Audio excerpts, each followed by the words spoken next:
getting extra time on offense. Yesterday, it was with the defense coaches. Just what is that like for you? It's just a blessing. You know, they actually trust me and they put in a lot on my plate, but I just got to go out there and continue to attack the work that they give me.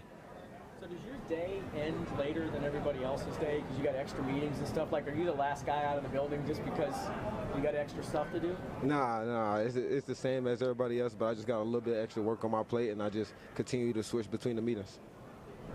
How organized is your schedule minute to minute in terms of knowing where you need to be, helping make that part of it easier for you? It's super organized. Me and Coach go over it pretty much every week, and they send me a picture, and I get a piece of paper to keep in my locker so I know exactly where I got to be and when I need to be there. Is it more complicated, less complicated than doing the same thing in college? No, it's about the same. Did you enjoy first day on defense today? I'm sure you were eager to get over there on that side. Yeah, I enjoyed it, but I just need to be on the field a lot more so I can continue to learn the defense and continue to do what I need to do. Can imagine there's a lot of moving parts and a lot of work on the field and off the field for Travis Hunter, gearing up to play both sides of the ball in the National Football League. But I tell you what, that will certainly be something exciting to look forward to, something exciting to see once the season gets going. Well, we appreciate you joining us this morning here on Fox 35 News Plus. We'll be back here at 2 o'clock with Florida Live or sooner if news breaks. So keep it here on Fox Local.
You're watching Fox 35 News Plus, streaming on Fox Local. Well, good afternoon to you and welcome into Florida Live. I am Garrett Weimer and thanks for joining us on this Monday afternoon live on Fox Local and on YouTube. Got a lot to get to on this Monday and we appreciate you joining us. Want to let you know some of what we have ahead of us here on our live stream. Coming up later, we're going to talk about a hearing today in federal court for a lawsuit that is challenging Alligator Alcatraz. Governor Ron DeSantis also talked about that at a news conference earlier today. We'll have more on that coming up in just a little bit. Record-setting heat in Florida for some areas. We continue to deal with the fallout from this heat dome and this heat wave across our state and our area. So we will talk with Nancy Gay in just a little bit about the impact in Tampa. Again, record-breaking in Tampa specifically. So we'll have more on that coming up in just a little bit. But we begin this afternoon with Deion Sanders announcing he is cured after a cancer diagnosis. It was an emotional news conference this afternoon in Boulder, Colorado, as we heard from Coach Prime Deion Sanders, the head football coach at Colorado University, and not his football team, but his medical team, talking about Coach Sanders having his bladder removed after a bladder cancer diagnosis. His doctors say he is now cured from that cancer, but they said it stemmed from an aggressive and cancerous bladder tumor that was discovered. Deion Sanders spoke today about how his life has changed and is changing, some of the adjustments that he has made. He also talked about raising awareness through this, urging people to go to the doctor and get checked out because, as he said in this news conference just a little bit ago, this tumor was found during a routine annual scan for lung issues that he's been dealing with for a while. Was not an easy task because it was a changing kind of a lifestyle. And with Lauren and I coming from Jackson, this is how many surgeries? From 2021, this is surgery number 14. Surgery number 14. I had more surgeries out of the game than I did in the game. Like, what is going on? So, but they were so wonderful. You were such a blessing, guiding me to, taking me through, verbalizing every darn detail so that I could make an educated decision, which some didn't want me to go that way. They wanted me to go the other way. But I trusted and believed in you 100%. And the process wasn't easy. Just like it was some scenes that you saw, all the bull junk that transpired on draft day. It wasn't just that. It was just I knew as well I had a surgery coming up. My sons to this day don't know what transpired. I just told them something with my foot, again, because I wanted them to focus on making the team and not focused on dad. So they really don't know. My daughters do, and this joker right here, much love to my son, Junior, who have not left my side since we found out what was taking place. Not one day. He's been with me here, been with me in Texas, been with me everywhere, every day, and I've seen his handsome face. And I love you to life, son, and I thank you for everything you bring to the table. But this wasn't easy. Men, everybody, get checked out. Because if it wasn't for me getting tested for something else, they wouldn't have stumbled up on this.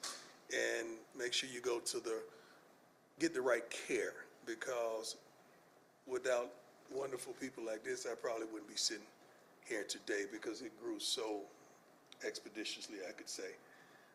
But please get yourself checked out, especially African-American men. We don't like going to the doctors. We don't like nothing to do with a doctor. You know that.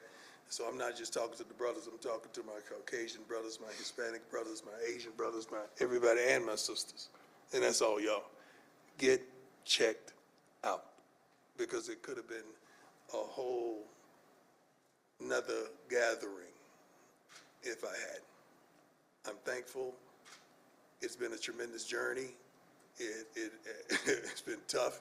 I think I dropped 25 pounds. I was like a Atlanta Falcon Prime at one point, you know, and just dealing with the catheter, dealing with all the stuff that I had to deal with. And right now I'm still dealing with going to the bathroom.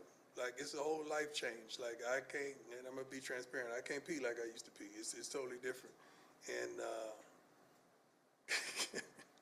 she not only is a blessing, but she provided other persons that have gone through what I've gone through so that I could talk to them and get some solace and understand like what I'm facing, not just from a doctor, but from another individual. And the half that hadn't been told, like, it's a totally different life. I mean, thank God. I depend on depend. You know, if you know what I mean. I truly depend on depend. Like, I cannot control my bladder. So I get up and go to the bathroom already 4 or 5 times a night. But then I'm sitting up there, waking up, you know, like my grandson. We in the same thing. You know, we got the same problem right now. We going through the same trials and tribulations. We're trying to see who has the heaviest bag at the end of the night. Like, it's ridiculous. But I'm making a joke out of it, but it's real. Like, it is real, it is real, it is real. So if you see porta potty on the sideline, it's real, okay? I'm just telling you right now, you're gonna see it. You're gonna see the practice, you're gonna see one, because it is unbelievable. Like, dozing off and waking up, first thing I'm grabbing my crotch to see if if I peed on myself. And it's just totally different. And I know there's a lot of people out there going through what I'm going through and dealing with what I'm dealing with. And let's stop being ashamed of it. And let's deal with it. And let's deal with it head on. And there's so many other companies out there that do a wonderful job. But I'm thankful that, we have a relationship with the pen, and we're making some other products, trying to make other products that to help all of us through. But it's been tremendous. These two, Lauren came down to Texas and was there with me during the whole way, up walking our miles in the morning, because Doc made sure you better walk, you better be active, and we did it until it was some points that I couldn't even get out of the bed for a week at a time, but she was there. I remember yelling 2 o'clock, Lauren, because I have 2 bags, right? Mm-hmm. One was what? Both were urine, but one it was filled quickly. Very quickly. Yeah, like blood in urine. It just looked bad, and I'm fishing with 2 bags. I'm trying to make life happen, and couldn't come around my team, and I wanted to be here with my team. I wanted to see the new talent that we brought in. I wanted to see them work, see them train, coach them, and I couldn't. But slowly but surely, I built myself back up to where I'm able, I'm strong, I'm ready. I'm still probably about 12 pounds down. I'm gonna get that right. I'm gonna fill these overalls up like no other. But it has been a tremendous journey, and I'm truly thankful that God is so good. God is so good. You have no idea.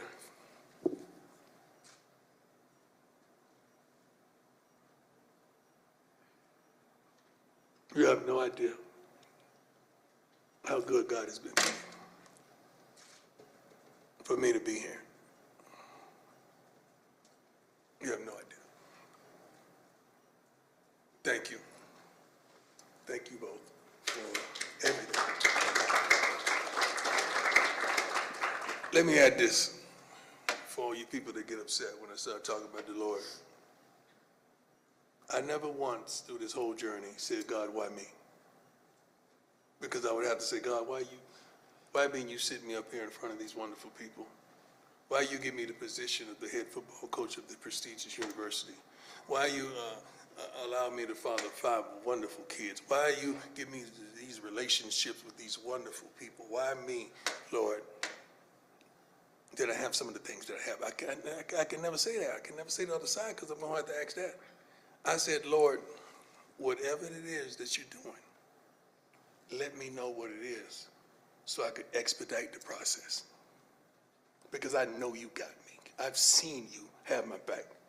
I've seen you there in the midst of storms when nobody knew I was going through hell. I've seen you guide me and bring me through. Lord, I would never say why me, but let me know what I need to do so that I can help. And there's some people out there right now dealing with the same issue, are affected by that C word that we usually, when we hear that word, is normally a life sentence attached to it. But not this time. But not this time. Because God got me. And I don't take it for granted. I don't want you to take it for granted. Anybody out there, I don't want anybody to take it for granted, because it's real. Everybody in this room, I guarantee you, have been affected by that C word somewhere in your life. Some parent, some friend, some loved one, somebody has been affected or infected. Some people have beat it. We have a player have beat it on our team, right? Family members have beat it.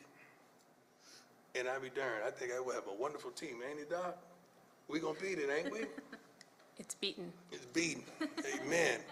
Constance, I thank you. I thank you. I thank you, Sarah. Thank you. I thank you, Sam. Everybody in my corner on my team. I thank you for this wonderful university, for backing me, just giving me time to heal and to come back, better than ever.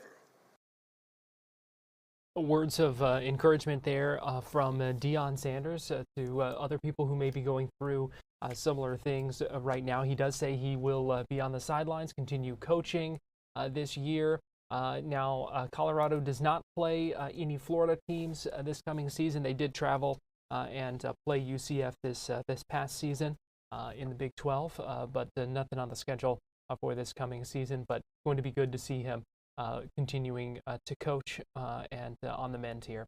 We're going to take a break here on Florida Live, but we'll be right back with more after this.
Welcome back into Florida Live. I'm Garrett Weimer, and thanks for joining us on this Monday afternoon, live on Fox Local and on YouTube. It is time now for our Tampa Connection, and for that, we go to Fox 13 digital content producer Nancy A. And Nancy, were you able to stay cool over the weekend? Yes, I was able to stay cool. I was able to go swimming, so I was able to stay cool this weekend, but it did top 100 degrees for the first time here in Tampa since record keeping began in 1890. So actually, Garrett, the heat index topped 110 degrees in parts of the area. Now, previously, our record was set at 99 degrees, and that was set on June 26th of 2020. Now, Tampa's temperature reached the record number 100 degrees yesterday at the airport, which is the official reporting site, shortly before 3:15 p.m. yesterday. Now, there are several reasons why Tampa hasn't hit 100 degrees in the past, and the most prevalent one is due to its proximity to water. Now, the airport is very close to North Tampa Bay, so it's more heavily influenced by the water, and oftentimes the sea breeze kicks in before the thermometer hits 100 degrees. Now, that sea breeze also brings in extra humidity, and that moist air is harder to heat than dry air. Plus, we do typically see afternoon thunderstorms, which cools things down. Now, it is important to note that other official reporting sites in the Bay Area, including in Lakeland and in Inverness, have hit 100 degrees in the past. Now, obviously, we all want to try to stay cool, and the Florida Department of Health recommends spending as much time in air-conditioned environments as possible. If you are outside, they say it's important to try to avoid direct sunlight and long exposure to the sun. They advise wearing lightweight, loose-fitting, and light-colored clothing. Hats and sunscreen are also recommended. Now, if you must work outside, the Florida Department of Health does advise taking frequent breaks in the shade. Now, inside your home, you may actually want to take a look at your air filter. A dirty air filter makes the unit work harder, causing it to actually use more electricity. You also may want to block out the sun by closing your blinds, drapes, and curtains. Make sure those ceiling fans are running counterclockwise, which pushes the cool air down. and only use fans in rooms that are occupied. Otherwise, you're just wasting energy. Now, it's also important not to forget those pets. Experts say walk them early and keep them off of the hot pavement, which can cause their paws to burn in seconds. That asphalt can get very hot. Now, heat advisory is in place throughout the Tampa Bay area from noon today until 7 p.m. with the heat index ranging from 106 to 112 degrees. Now, we will return to a more typical summer condition this week. However, it will be gradual. The rain coverage does increase slightly throughout the week, increasing to 40% throughout the rest of the work week and then going up to 50% by the weekend. Now, as those rain chances climb, the temperatures should drop back into the lower 90s, which to me, Garrett, is still really hot. It is really hot, but I tell you what, it's not 100. That's true. It's not 100, so I think the lower 90s, we will definitely welcome those temperatures. As hot as they may be, they will definitely not be as hot as hitting 100 degrees. A little bit of relief. It's baby steps, but it's at least a little bit of progress there. Story number 2, yeah. Nancy, and that is a tragic drowning in Manatee County. What do we know about that? Yes, that's right. This happened at a Manatee County apartment complex around 1:30 this morning. Now, investigators tell us that about 24 people were swimming at the Fountain Lakes Apartments, that's just south of Bradenton, when they noticed that a man who was with the group was at the bottom of the pool. Now, we are told that bystanders did start CPR before deputies and paramedics arrived, but that man did die around 2 o'clock this morning. Now, investigators tell us that this drowning does appear to be accidental and there are no signs of foul play. Garrett? Oh, gosh, just so sad anytime you hear about something like that. And story number 3 here, Nancy, and that is a mermaid reunion. Yes, that's right. This has been one of our top stories all day, and that's because 5 former Weeki Wachee mermaids who are now in their 70s reunited for one last swim at the Springs. Now, the 5 women returned to Weeki Wachee over the weekend, and they once performed there as teenagers in the 1960s. Now, this reunion was all made possible by AARP's Wish of a Lifetime program. Now, the Weeki Wachee mermaids, if you're familiar, they are a Florida legend. They are known for their elaborate underwater performances in that natural spring, and the attraction dates back to 1947. Now, these women performed shows like The Wizard of Oz and Underwater Dream Girls 6 to 9 times a day, sometimes in freezing water, occasionally sharing those springs with curious alligators. Now, one of the mermaids told us that she dreamed about this reunion for years after she quit, and another told us that as soon as these ladies got back in the water, it was like they were 17 years old all over again. Now, this reunion highlights not just a nostalgic moment, but also the deeper impact of lifelong friendships, the power of memory, and the mission behind programs that promote joyful aging. AARP's initiative to help older adults rediscover purpose, joy, and connection. They say this is something that these mermaids clearly have never lost. Garrett? Oh, what a special weekend for all of them. I can only imagine what that meant after all these years. Yes, they all said they enjoyed it, and that one former mermaid told us that as soon as they hit the water, it was like they were 17 years old all over again. And it does really show the power of lifelong friendships and what these connections can do. Even something that, they built these friendships, they met in the 1960s, and here we are in 2025, and It's like time hadn't passed. I love that. Fox 13 digital content producer Nancy Gay, we appreciate you joining us for our Tampa Connection. Thank you. We're going to take a quick break, and we'll be right back with more Florida Live after this.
Welcome back into Florida Live. I'm Garrett Weimer, and thanks for joining us on this Monday morning, or this Monday afternoon, rather. Now, this morning, there was a virtual hearing in federal court in Miami today over a lawsuit seeking a temporary restraining order against Alligator Alcatraz. This is one of the several lawsuits against the temporary detention facility that was built in the Everglades. We've talked a lot about some of the concerns, some of the issues, the various lawsuits coming from different organizations, different groups. Now, this lawsuit claims that detainees are struggling to meet with their attorneys. They're being held without charges, the complaint says, and also that federal immigration court canceled bond hearings.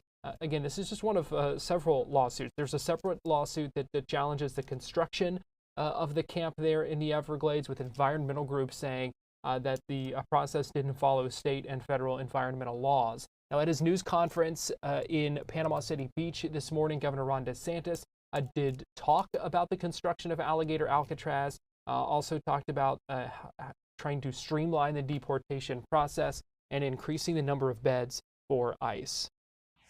We were down on Friday announcing at our illegal alien deportation facility at Alligator Alcatraz, DHS.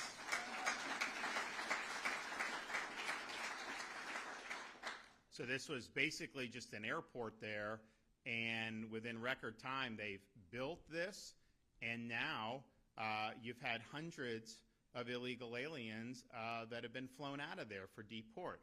So that is underway. We hope that the cadence picks up, because, it's like people will, say they have these agendas or whatever, but these illegals have already been ordered to be removed from this country through our legal process. They have these orders of removal, and they're absconding, and they're not willing to follow the law, even when you've been adjudicated to have been in the country illegally. And I think that there's 750 to 800,000 nationally that are in that status. And in Florida, we think it's 50 to 75,000 illegals that have these orders. Now, obviously, Biden wasn't doing anything on that for 4 years, but some of these people may have been under even longer than that. I don't know. But the reality is if you don't support sending somebody back to their home country who came in illegally and has already been ordered that they're violating the law and ordered to be removed, if you don't support that, then you are for an open border. And just admit it. Just tell everyone you want the open border. Let anyone who wants just to plow into our country, regardless of whether it's good for the American people. I reject that. That is not how a country can operate. The borders matter, the sovereignty matters, and ultimately the question of who comes into the country is a question for the American people to decide. And they're free to enact an open border if they want, but they've never done that through policy, because if politicians ran on that openly, they would lose in most parts of the country and almost any part of Florida. Maybe not Gainesville and a couple others, but most of them they would lose. So they don't do that. And so they use these catchphrases. They talk about we need comprehensive immigration policy, all that stuff, which is basically just code for amnesty and code for open border. And you've had a huge amount of problem in Europe by them having open borders. I think it's been a total catastrophe, and I think it's been a big problem here. And some of the things like, yes, we don't want illegal immigration. That's wrong. But there's also some people, a lot of these Republicans that say, oh, you can have 1 million people plowing as long as it's legal. That's good. Is that really good? Doesn't it depend on why they're coming in? Like, for example, you have some of these tech companies, they're laying off all these American workers, and then they're importing H-1B visa people to work for cheaper. I think that's a total scam. I don't think that that's good. Yes, it is legal the way they're doing it. I acknowledge that. They're using something that's on the books. But is that good policy for us as a country to have Americans put out of work and then to bring in H-1B visa? And then they do chain migration from the H-1B. So the H-1B is bringing in other folks. And it's almost like indentured servitude, because you can't leave the company. And so these companies love it because they save a lot of money off of it, but that's not putting the American people first. And so there's a whole host of, I think, really important issues. And the way I view it is we're a country with borders and sovereignty. And if you don't have that, then you don't ultimately have a country. We, the American people, decide who comes and who doesn't. And you can do that however you want. American people have enacted through their representatives this H-1B. We're free to, get that to be taken away. Nothing's wedded here, but that's what it's all about. And what you're seeing in Florida, we're the only state that has stepped up to lead to enhance these efforts for immigration enforcement and to increase the. And the thing is, you've had millions and millions and millions, maybe 10 million under Biden, maybe more, but certainly at least 7 or 8 million, come in illegally and from all over the world, not just from Mexico or Central America. You had people coming from China, you had people coming from Iran, you had people coming from Russia, you had people coming from all these places, and it's like, okay, are all those folks just here because they want to have a picnic? Maybe a lot of them, I don't know, but I know not all of them, right? I know that when you have that many millions of people, you definitely have folks who are going to cause, who are here to cause a lot of problems. And I think that that's been a soft underbelly of this country to have that border the way it was under Biden. So we're really leaning in. We're the only state that requires cooperation with DHS, with all our state and local law enforcement agencies. Like, look, in Florida, I'm going to order the state agencies to do it, right? I mean, that's fine. But, there's a lot of local police department, sheriff's departments, they'd rather not be involved in. I get it. But we're either going to solve this problem now or we're never going to solve it. So we've been leaning in on this in a really big way.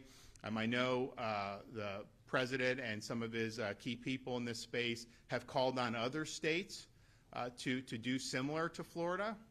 And I'd like to see that. I think that would really make a difference. Just getting through all the people that have already been ordered to be removed, that's not an easy thing to do. That's a lot of logistics. You got to fly and do this and do that. Fortunately, Alligator Alcatraz, you literally just drive them 2,000 feet and there's a massive runway right there. So it's very easy. It's a one-stop shop to be able to do this and to get it done. And, I've been pointing this out, but this is true, and people just need to know this.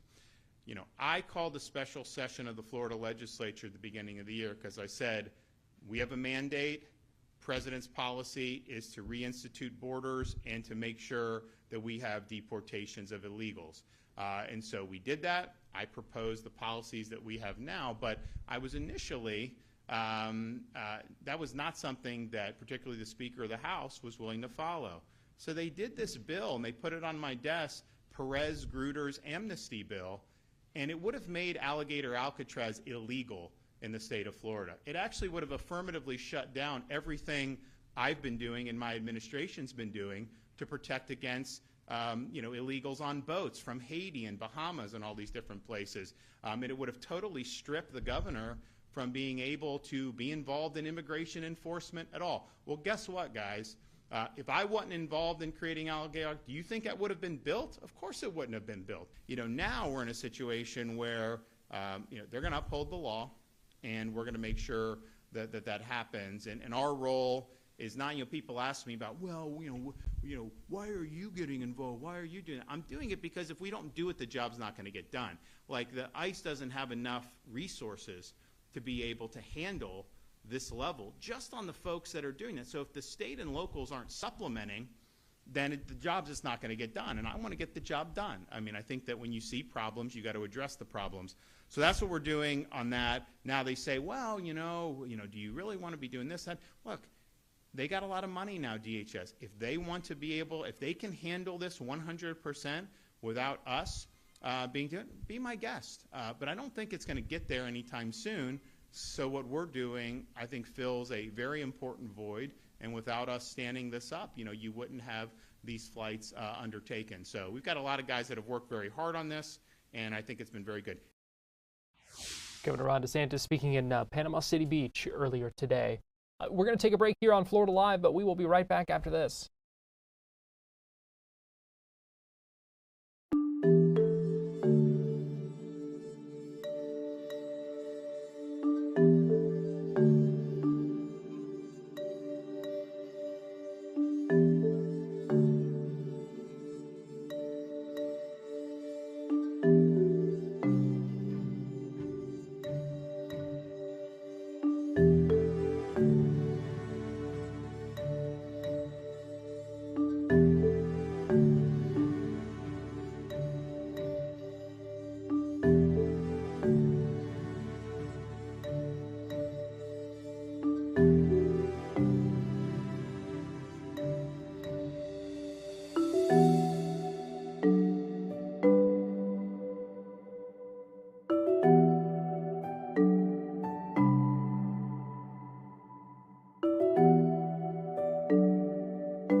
Welcome back into Florida Live. I'm Garrett Weimer, and thanks for joining us on this Monday afternoon. We just heard from Governor Ron DeSantis talking about alligator Alcatraz when he was in Panama City Beach earlier today. He was there holding that news conference. You may have seen the placard saying back to school sales tax holiday. That's what he was announcing there, to announce the return of permanent back to school sales tax holidays for the entire month of August. It includes most school supplies under $50, clothes under $100, as well as computers, calculators, tablets, some technology items there under $1,500. We heard from the Secretary of the Florida Department of Children and Families, and also the state's new education commissioner at this news conference today, as they talked about the impact of this and why it's so important. As both a public servant, a mom of 3, and a daughter of a former educator, I understand how much this time of year means to so many caregivers and so many children across our great state. The back to school season is filled with so much excitement and opportunity, and sometimes a little bit of nervousness and worry. And as parents themselves, Governor DeSantis and First Lady Casey DeSantis, they just get it. They understand, and they show up through their leadership and partner with the Florida legislature. Our state, Florida, continues to prioritize policies that put families at the very center, ensuring households have the tools they need to be successful, both physically and mentally, and ensuring every dollar goes further and stays in the pockets of hard-working Floridians. The back-to-school sales tax is just another example of the governor's leadership and commitment in action. Through this sales tax holiday, Florida families can save on essentials like clothing and shoes, backpacks, computers, and school supplies, like you heard just moments ago. And Floridians can take advantage of this, as the governor said, throughout the entire month of August, giving families the flexibility that they need to shop and to save. Because let's be honest, the to-do list is very real. It's real in our household, and the last-minute surprises are also inevitable. And it's important to note that all caregivers across Florida are able to utilize this opportunity. So whether you're a grandfather, a foster parent, a mentor, or a single mother, the back-to-school sales tax holiday ensures that action is being taken through providing essential relief to Florida families as well as students. As our nation is now in a new era of refocusing policies and initiatives to allow taxpayers to keep more of their hard-earned wages, and parents in the driver's seat. In Florida, and with Governor DeSantis as our leader, that has always been the case. This tax holiday and the resulting savings are about far more than what goes into that shopping cart. They reflect our state's commitment to supporting caregivers, ensuring every family starts the school year with confidence and the resources they need to succeed. We are so grateful for the governor's steadfast leadership in championing initiatives that directly impact and support Floridians, children, and families. And at DCF, we are so proud to sprint alongside the governor, as these efforts are purposeful and they are direct investment in Florida's future. To all the parents, to the caregivers and educators and administrators that are preparing for the year ahead, thank you. Thank you for your commitment. It means everything, and it makes a difference. To all the precious children in our great state gearing up for back to school, you got this. We are praying for you in the days ahead. Thank you again, Governor, for how you lead and for delivering savings to help ease the load and bring a tradition that should be filled with so much hope and excitement. Thank you. Thanks, Dr.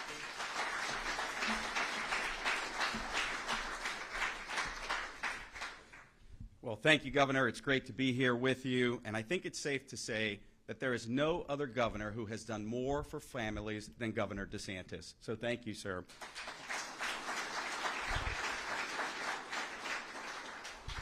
He has ensured that parents are at the forefront of their child's education, and this policy helps those parents get the tools necessary for their children's success as we go into the 2025-2026 school year.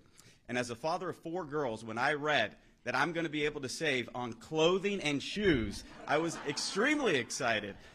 I promised my girls I was going to call them out today, because we were going to our community pool yesterday, and of course, Everybody has sandals or hand-me-downs, and nobody can find their sandals. I find a pair of 8 and a pair of 6. Never there's a matching pair of shoes. And so I said, girls, I'm going to call you out at the press conference tomorrow because I know that I'm going to have to buy that many more shoes as we go into this upcoming school year. And the book bags, that's another thing. Everybody, we can't just use the same book bags from last year. Now everybody has to have a new book bag so they don't get called out. So I'm excited for this important tax policy. I remember as a kid growing up, going with my mother to be able to utilize this to get school supplies for myself. This is very important. And when you think about the fact that it's not just 2 weeks anymore, but it's for the entire month, that is huge for parents who are constantly busy with their day-to-day jobs. Now they have the flexibility to be able to have an additional 2 weeks to be able to get the tools that their children need. And the fact that this is permanent is a big deal because that gives hope and peace to parents knowing that this is going to benefit them for years to come. And so as the governor highlighted, up to $1,500 on this technology equipment to help students out, the $100 for clothing and shoes, $50 for school supplies. This is very helpful, and it helps teachers as well who are preparing for their school year as it approaches to be able to have the supplies necessary to provide the best educational learning environment for their students. We have been very intentional as we go into this school year. We're encouraging our educators. You are empowered to work and to take over your classroom and let it be free of disruption, and work with the parents who have a right to have a voice in those classrooms and work together so that together you are providing the best educational setting for the students. And we want to continue on the heels of last year where we had significant learning gains for our students through progress monitoring. We want to continue to expand the threshold and see our students succeed. And I know these are the kinds of policies that put students first. And so thank you, Governor, for leading on this.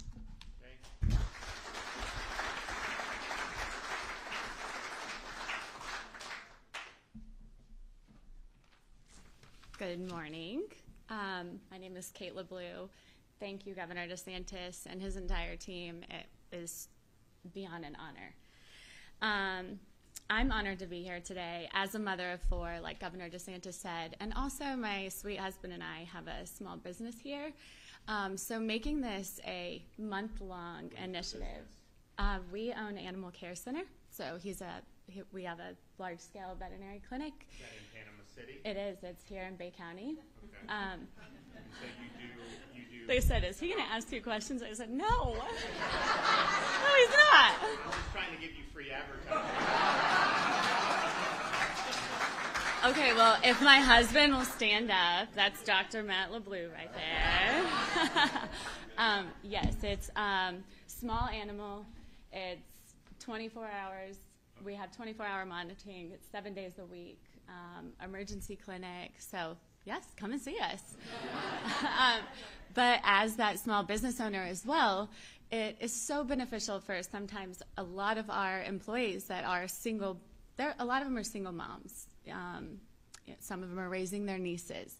So for them to be able to have an entire month to maybe prepare for back to school instead of that one quick week, it's such a blessing. And I know, again, for us, we have 4 kids, 3 of those which are school-aged kids.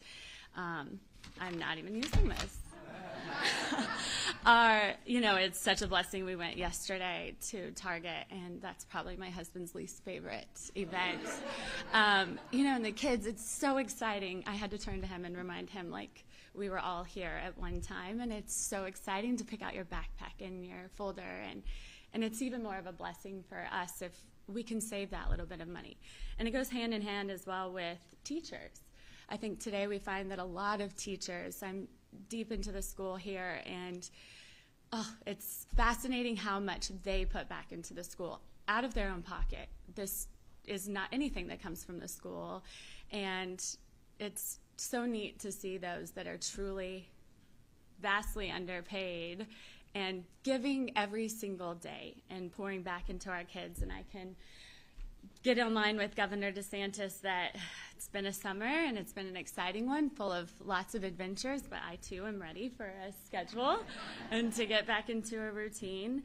But again, thank you so much. It does bring relief to all, and I know, people like the 2 of you are at the forefront of fighting for things like education that's truly important, and it is able to get our children to, positions like you're in. And so that will be starting soon. That back to school sales tax holiday coming up on August 1st, running the entire month of August through the end of the month. So there is a full list of items that are exempt and the items that are still taxable. You can find that on floridarevenue.com and more details on our websites as well. We are going to take a quick break here on Florida Live. When we come back, we are going to talk more about school getting closer to starting here in our region. So keep it right here. More to come on Fox Local and on YouTube right after this.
Welcome back into Florida Live. I'm Garrett Weimer, and thanks for joining us on this Monday afternoon. We are just a couple of weeks away in many places from the start of the school year for students across Florida here.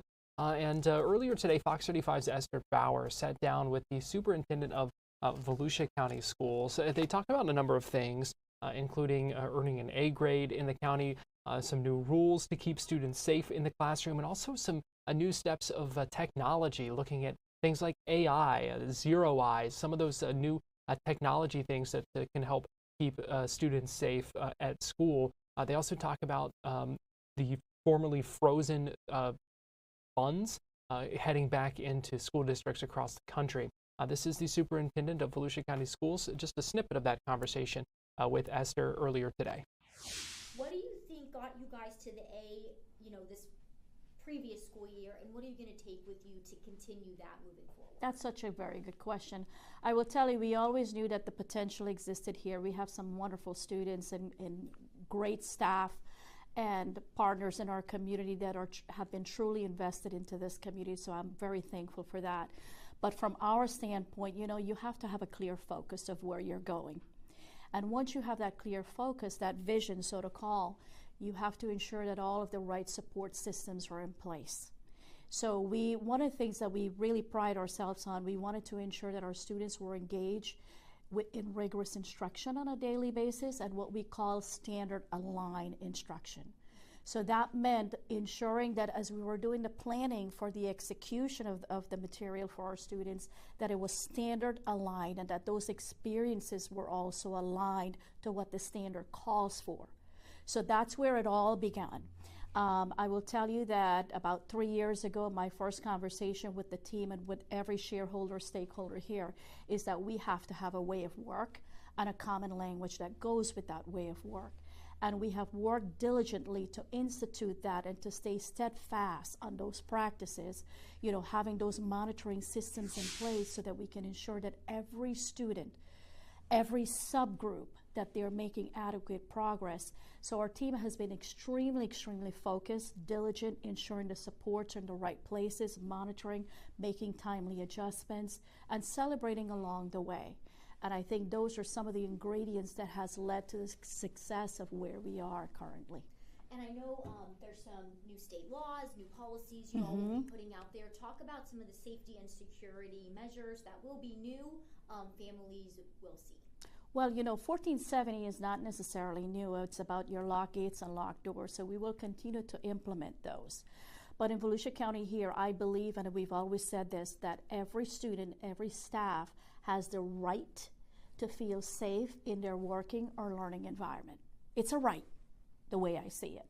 And that message is echoed all the way down. One of the things that we pride ourselves on is ensuring that we have many proactive measures in place. So, for example, like we have piloted this past year what we call the AI detection screening in 2 of our high schools, and for next year it will be in every single one of our high schools. It's the CK2 system, and from what I understand, we're either the first or one of the first nationwide to implement that system in our schools. And it's real-time data that's provided to all of the key stakeholders that are monitoring the system to ensure that, once again, we are detecting if there is any weapons that it's being detected, that full screening. We also have the Zero Eyes, which is pretty much a AI gun detection software that's implemented in our system. We have the K9 Maverick. I don't know if you've seen Maverick, but he's quite cute also and talented. So we have Maverick and that for weapon detection, and we have a zero tolerance policy. We are continuously visiting our schools to ensure that we're doing those safety and culture walks, providing feedbacks to our administrators and their staff so that we can make timely adjustments, but pretty much ensuring that whatever is stated on that safe school plan, it's implemented on a daily basis. So that's from a proactive standpoint. And when it comes to looking at consequences for actions or situations that are committed by students, being consistent, right? We also have a really good partnership with the 7th Circuit.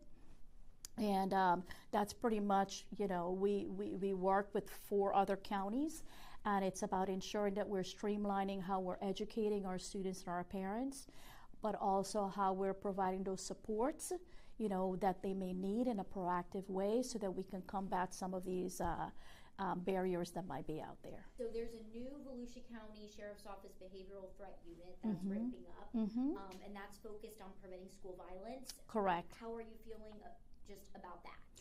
Extremely good. I will tell you that we have, in my 27 years of education, I've worked with several sheriffs and captains, and we probably are very lucky.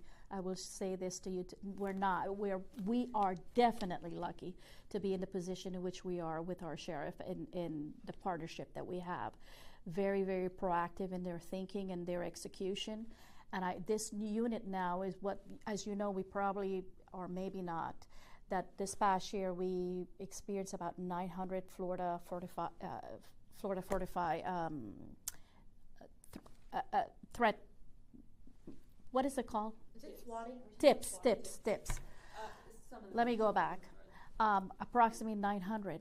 So here in Volusia County, every tip that's submitted that has to do with a juvenile, our sheriff's office will have a team of people ready to screen, go through that, review it, and ensure that we're acting accordingly. And so it's very proactive in terms of the approach that has been implemented. Awesome. Now, we know a lot of schools in the county are under renovation, getting rebuilt. Talk about how that's just going to benefit the overall student situation. They're going to just thrive.